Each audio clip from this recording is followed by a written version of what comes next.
চলেন 3টা ছোট্ট সুন্দর ঘটনা শুনে আসি।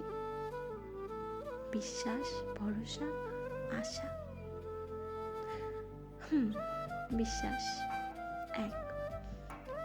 একদিন সব গ্রামবাসী মিলে সিদ্ধান্ত নিল তারা বৃষ্টির জন্য দোয়া করবে।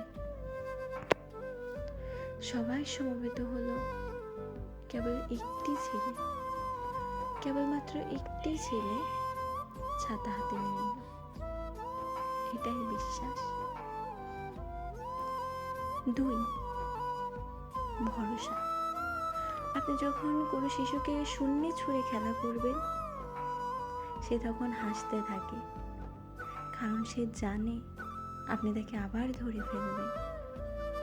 এটাই ভরসা।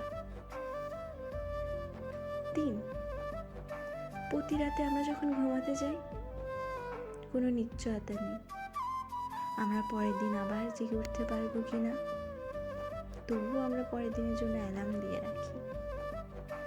এটাই আশা।